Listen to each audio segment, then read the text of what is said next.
Okey, Assalamualaikum dan selamat sejahtera kawan-kawan. Okey, kali ini kita buat satu lagi review reel yang memang khas untuk keluaran tahun 2023. So aku bawakan pada kali ini adalah daripada Daiwa, model STIS A2 TW. Ini adalah model yang terbaru lah untuk tahun 2023. Okey, jomlah kita terus kepada kita punya review pada kali ini. So kita tengok dulu dalam kotak apa yang kita dapat apabila kita membeli STIS A2 TW yang baru ni lah. Ok, so macam biasalah, ini schematic diagram memang akan dapat. Dan ini apa ini macam tata cara penggunaan reel. Dan ini adalah dia punya. Ok,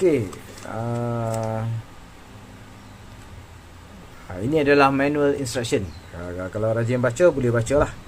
Ok, dan juga ada ni SLP Plus punya macam kupon lah, macam kupon. Itu je lah, tak ada apa sangat. Biasalah normal benda yang dia bagi. Tak ada, tapi cuma tak ada oil lah. Untuk Daiwa STIS ni tak ada oil. Ok, kita terus kepada dia punya spesifikasi lah. Spesifikasi reel ni. So ini adalah model ratio, low ratio iaitu low ratio kita pakai 6.3:1. Dan berat reel adalah 190 gram sahaja. Dan maximum drag adalah lebih kurang dalam 6 kg. Dan per retrieve untuk ratio 6 adalah 67 cm per cranking. Dan ball bearing yang dibekalkan kepada kita adalah 10 biji ball bearing, iaitu jenis corrosion resistant ball bearing. So ini adalah bearing yang tahan lah untuk kalau kita nak gunakan untuk permainan air masin. Ok, kita terus pergi kepada kita punya reel. So inilah reel Daiwa STIS A2 TW. Kalau kita tengok warna STIS ni, dia memang agak macam susah kita nak describe warna reel ni. Kebanyakan model lain pun ada juga yang macam ni. So warna dia nampak macam gelap-gelap macam ni. Gelap tapi nampak juga kadang-kadang tu kebiruan dia tu. Kebiruan dia tu kadang ada. Tapi kadang-kadang kita tengok nampak lebih kepada color yang macam agak-agak nak hitam. Kira sofa dia punya finishing aku rasa memang cantik lah. Untuk painting job bagi aku untuk STIS ni sangat baik dan sangat kemas lah. Kita boleh tengok dia punya warna dia pun agak sekata lah, dia punya painting dia. Ok, model Daiwa STIS A2 TW ni ini adalah versi kedua lah. Versi kedua, yang pertama sekali memang dah ada dulu keluaran Daiwa STIS A. So ini adalah Daiwa STIS A edisi kedua. So jadi nama dia Daiwa STIS A2. Tapi kalau kita tengok daripada segi binaan lah binaan bagi aku, mainframe dan juga side cover, side plate apa semua ni kebanyakannya aku rasa sama saja. Sama sahaja. Untuk mainframe Daiwa STIS A2 ni dia adalah daripada aluminium. So daripada aluminium bermaksud kita kalau kita nak gunakan di lapangan air masin agak bagus jugalah kalau compare setengah reel STIS yang lain yang mana menggunakan magnesium. So jadi agak sensitif untuk air masin. Didatangkan dengan hyperdrive design. Kalau aku nak compare lah reel Daiwa yang tidak mempunyai hyperdrive design dan yang dengan yang mempunyai hyperdrive design, dia punya feel untuk kita cranking tu pada masa kita beli mungkin kita akan rasa hampir sama, tapi apabila setelah beberapa kali kita penggunaan reel kita, tambah lagi apabila kita strike yang kasar-kasar apa semua kan, selepas beberapa kali itulah kita punya feel untuk cranking kita dah mula akan rasa macam dah lari sikit. Dan reel Daiwa STIS A2 ni didatangkan dengan 90mm kita punya handle. Selain itu jugalah seperti biasalah model-model Daiwa dilengkapi dengan T-wing system. Idea Daiwa yang paling aku rasa paling ngam lah. Aku yang buat servicing ni, bila aku buka, sebenarnya T-wing system ni adalah satu benda yang sangat simple saja. Dia tak ada terlampau kompleks sangat dia punya mechanical dia. Tapi dia orang punya idea tu telah membuatkan aku rasa macam T-wing system ni adalah satu benda yang memang wow lah. Kita baca dalam dia punya manual adalah lebih kurang 5% membantu untuk kita mendapatkan jarak gas yang lebih. Reel Daiwa STIS A2 ni juga didatangkan dengan Maxil. Kita tengok dekat tepi ni, kebiasaannya lah. Selalunya reel yang ada Maxil, yang menggunakan Maxil, dia akan ada sedikit label lah dekat sini. Dekat mana dia menggunakan MagSeal system tu. MagSeal tu adalah daripada ball bearing yang digunakan. So ball bearing yang digunakan diletakkan pada bahagian kita punya spool tension knob. Jadi dekat spool tension knob ni sahaja yang mempunyai MagSeal bearing. Untuk bearing yang lain, contoh macam bearing dekat kita punya side plate sini, dekat kita punya bahagian cranking sini, ia tidak menggunakan MagSeal bearing. Jadi satu biji sahajalah yang ada pada kita punya cast control knob ni. Dan cast control knob untuk Daiwa Stis A2 ni adalah free adjuster. So jadi bila free adjuster ni hampa tak perlu dah lah untuk nak laraskan balik dia punya spool tension knob ni. Just hampa perlu dial sahaja dia punya braking system berapa banyak yang hampa nak pakai. So kalau kita tengok dekat pada bahagian spool dia, pada bahagian spool ni ada tertulis dekat situ MagZ Boost. So MagZ Boost ni adalah salah satu daripada cabang braking system daripada Daiwa lah. Dan ada macam-macam jenis braking yang Daiwa keluarkan. Tapi kebanyakan braking system tu tidak nampak perbezaan yang ketara pada bahagian kita punya magnet. Tetapi paling ketara sekali untuk setiap Daiwa punya braking system adalah daripada segi induktor yang terdapat pada bahagian kita punya spool. So untuk MagZ Boost ni, untuk braking MagZ Boost ni, kebiasaannya dia akan ada dua spring, dua action. So dia akan gerak satu spring dan akan ada satu spring lagi dekat pada bahagian atas. So jadi bila kita cast ni, sebenarnya dia akan ada sedikit lah bunyi. Kalau hampa perasan lah, kalau menggunakan jenis MagZ Boost ni, bila kita buat cast, kita akan dengar sedikit dia punya induktor dia pergerakan dia. Dia sebab dia ada, untuk pergerakan yang paling minimum sekali, dia menggunakan spring yang agak senang untuk kalau kita nak tarik. Tapi apabila kita menggunakan force yang lebih kuat, so dia akan gerakkan dua kali. Dia ada dua spring yang digunakan. Sama lah seperti mana SV Boost. SV Boost juga konsep yang sama. Cuma SV Boost, dia punya induktor dia berfungsi dengan cara kita pusingkan kita punya induktor ni. Tapi untuk MagZ Boost, dia adalah dengan cara induktor dia terkeluar semasa kita membuat balingan. Okey, kita timbang dulu berat Daiwa Stis A2 ni, keseluruhan realnya. Kalau pada kotak lebih kurang dalam 190 gram. So jadi memang tepat lah. Berat actual dan juga berat kotak adalah lebih kurang sama saja. Berat spool, so dia punya berat spool tidaklah begitu ringan sangat, lebih kurang dalam 16.2 gram. Tidak begitu ringan. Tapi kita cuba tengok lagi, kita gunakan lure yang agak ringan. Kita tengok spool yang tak berapa ringan sangat ni, adakah mampu untuk memberikan kita jarak cast yang baik. Dan Daiwa Stis ni, kebanyakan, bukan kebanyakan lah, aku boleh katakan semua Daiwa Stis ni adalah daripada made in Japan. Kalau kita compare dengan Zillion ada sesetengah Zillion yang di assemble di Thailand. Jadi jom kita try pula field test pada kali ni. So kali ni aku nak try menggunakan soft rock. Aku nak try gunakan soft rock. So soft rock ni aku tanda siap-siap dah. Aku timbang dulu. Berat untuk soft rock ni adalah lebih kurang dalam 8 gram. Okay, soft rock ni 8.3 gram. So lebih kurang dalam 8 gram lah. 8 gram kita guna. Dan rod yang aku gunakan untuk test kali ni, aku gunakan Expert Graphite Blue Carbon.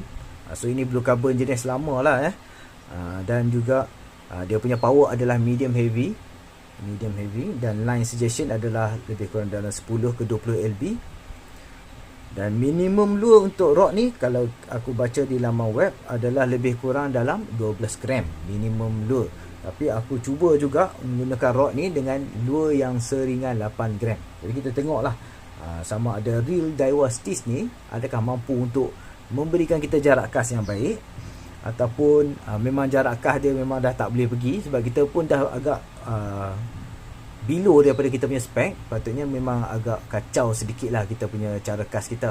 Tapi tak apalah, kita cuba. Untuk test cast pada kali ini, mainline yang aku gunakan adalah daripada owner lah, model Kizuna.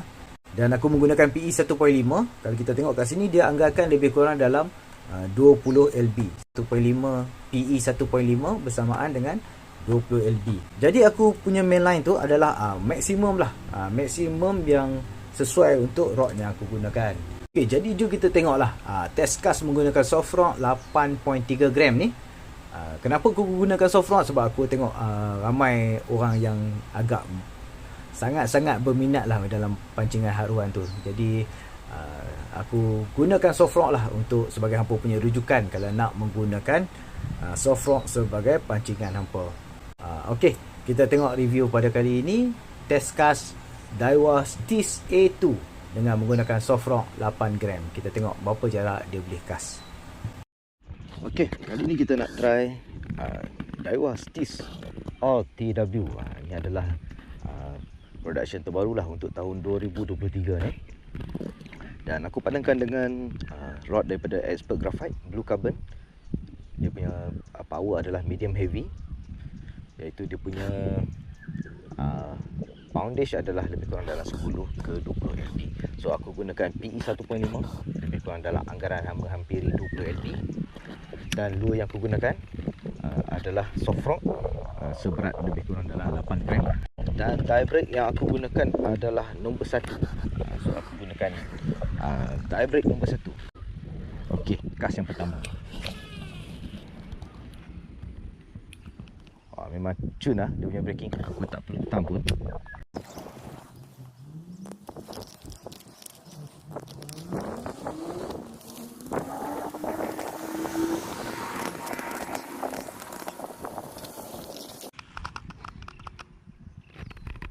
Okey, cast yang pertama aku dapat 44.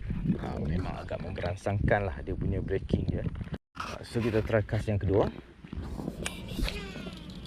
Memang tak perlu tam pun lah. Okey.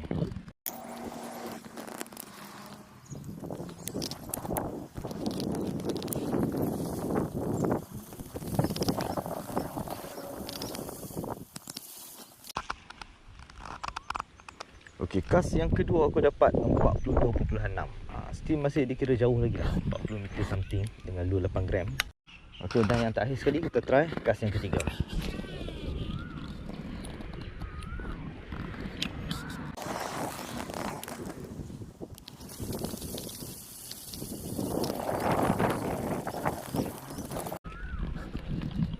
Dan cast yang terakhir aku dapat 41.6, lebih kurang dalam 42 lah, lebih kurang. So jarak dia memang 40 cm ke atas. Selesailah sudah kita test cast menggunakan soft rock 8 gram. Sebenarnya aku pun agak terkejut juga pada aku buat test cast pada kali ini, sebab jarak yang aku dapat tu adalah melebihi daripada apa yang aku anggap lah. So jarak cast yang pertama 44 meter bagi aku, dengan lure yang seberat 8 gram ni boleh mencapai 44 meter tu bagi aku sangat-sangat luar pada jangkaan aku lah. Sebenarnya aku jangkakan Stis ni dalam lebih kurang dalam 38, 39 ke 40 macam tu saja, tapi dia dah lajak pergi ke 44 meter. Bagi aku dia agak bagus lah, bagus. Dan juga semasa aku cast tu juga, luaran mainline daripada aku punya spool adalah sangat senyap. Jadi kat situ kita akan rasa sangat selesa apabila kita melakukan cast. Bukan sahaja selesa semasa kita melakukan cast, masa kita retrieve pun dia sangatlah senyap sampai tak ada apa-apa bunyi sangat pun yang kita dapat dengar daripada kayuhan kita. Jadi aku rasa untuk Daiwa Stis ni sangat selesa lah untuk kita nak gunakan seharian. Lagipun beratnya untuk reel ni tidaklah terlalu berat, lebih kurang dalam 190 gram sahaja. Okay, rumusan yang aku dapat lah semasa aku membuat cast pada kali ni, setiap kali lontaran aku dengan lure yang agak ringan macam ni, sentiasa melebihi daripada 40 meter. Jadi memang jarak cast dia tu memang bagi aku memang sangat jauh dah lah. Dua punya Maxi Boost ni punya braking system agak bagus untuk kalau kita nak gunakan lure yang ringan. Pada masa aku cast tu aku menggunakan die braking nombor 1. Nombor 1 saja yang aku gunakan semasa aku membuat cast pada dalam video yang tadi tu. Dan tapi cuma satu ni agak sedikit perlu berjaga-jaga jugalah. Kita kena tengok pada angin yang datang semasa kita menggunakan reel. Kalau angin bertentangan dengan kita, kalau kita guna satu, sudah semestinya akan berlakunya backlash. Tapi kalau angin sehala bersama dengan jarak cast kita, kita mampu mungkin akan mencapai jarak yang lebih jauh lagi daripada 44 meter tu. Tapi masa aku cast tadi, aku menunggu sehingga tak ada angin. So bila keadaan agak kurang berangin, baru aku melakukan cast supaya aku boleh mendapat dia punya efisiensi untuk braking daripada Daiwa Stis A2 ni. Yang terakhir sekali kita pergi untuk pro dan juga dia punya con lah untuk reel Daiwa Stis A2 tahun 2023 ni. Setelah aku menggunakan untuk aku cast, daripada segi cranking punya feeling, daripada segi cast punya feel, con dia tu aku rasa aku sangat-sangatlah sukar untuk aku nak menyatakan dekat sini. Boleh dikatakan Stis A2 TW ni aku rasa adalah perfect reel untuk tahun 2023. Cumanya lah dia punya bahan untuk main gear adalah daripada aluminium gear. Sememangnya penggunaan aluminium untuk kita punya main gear membantu untuk membuatkan kita punya kayuhan berasa lebih ringan dan juga lebih lembut. Tetapi limitation untuk para pemancing di sebelah Malaysia ni lah. Untuk pemancing di Malaysia lah, pemancing di Malaysia kebanyakannya suka untuk menggunakan reel untuk saltwater, suka untuk pancingan toman, suka untuk pancingan muara. Jadi sekiranya menggunakan aluminium gear, kita perlulah lebih sedikit peka terhadap kita punya reel untuk kita hantar servis apabila mula kita merasakan ada sedikit yang tidak sedap pada kita punya reel. Cuma kadar wear and tear aluminium memang diakui agak sedikit lebih cepat kalau nak dibandingkan dengan brass. Aku rasa itu sajalah kekurangan pada kita punya Daiwa Stis. Tapi kekurangan dia tidak terlalu umum untuk semua, bergantung kepada game yang kita nak pakai untuk kita main. Tetapi untuk pro, aku ada beberapa pro lah yang aku rasa yang kita boleh kongsikan lah untuk reel Daiwa Stis A2 ni. Yang pertama sekali, daripada video yang aku buatkan tadi untuk test cast tu, aku rasakan untuk Daiwa Stis A2 ni, dia punya pro yang pertama adalah aku rasa dia memang sangat mudah lah untuk kita lakukan long cast. Sangat-sangat senang lah, kita tak perlu effort yang terlampau kuat. Macam jentik saja pun dia memang dah boleh sampai pada dia punya spot. Kelebihan yang kedua aku rasa adalah daripada penggunaan lure ringan dan juga lure berat. Ada juga aku test selepas aku gunakan lure ringan tu, aku test juga menggunakan lure yang berat. So aku gunakan lure top water ni yang seberat lebih kurang dalam 14 gram ni. So jadi aku rasa penggunaan lure yang berat pun aku rasa macam mudah untuk kita nak gunakan. Apa yang perlu apabila kita menukar lure daripada ringan ke berat, kita hanya just perlu fine tune dia punya braking system. Sangat-sangat efisien lah untuk kita yang kadang-kadang kita nak bertukar-tukar menggunakan light lure dan juga heavy lure. Dan bagi aku tak ada masalah menggunakan Daiwa Stis A2 ni untuk lure ringan dan lure berat. Kelebihan yang ketiga, reel ini telah pun didatangkan dengan drag clicker. So jadi dah ada drag clicker, tak perlu sakit kepala kita nak tambah duit untuk tambah dia punya clicker pada kita punya reel. Cuma dia punya clicker dia adalah clicker yang bunyi standard lah. Nak kata terlampau senyap sangat pun tak juga. So bunyi dia agak sedikit kuat juga. Dan kelebihan yang terakhir sekali lah bagi aku, reel Daiwa Stis A2 ni adalah sangat smooth untuk kita retrieve. Dan juga sangat smooth semasa kita cast. Jadi tak ada banyak sangat bunyi bising semasa kita retrieve macam ni. Masih lagi senyap, tak ada apa-apa bunyi yang kira macam mengganggu kita punya feeling lah masa kita casting tu. Jadi itu sahajalah 4 kelebihan yang aku rasa dia punya pro lah untuk Daiwa Stis A2 ni. Jadi aku rasa setakat itu sajalah. Aku dah cuba untuk ringkaskan aku punya review supaya jimatkan sedikit masa. Tetapi sekiranya hampa ada soalan, hampa boleh join saja Facebook group aku, Let's Go Fishing juga. Nanti hampa boleh PM aku dekat sana lah untuk bertanyakan apa-apa sahaja soalan, sama ada daripada segi servis reel, model reel. Aku akan cuba menjawab sekiranya aku ada pengalaman tentang soalan tersebut. Setakat itu sahajalah untuk kali ini. Semoga ada reel lagi yang kita boleh review dan kita boleh kongsikan bersama.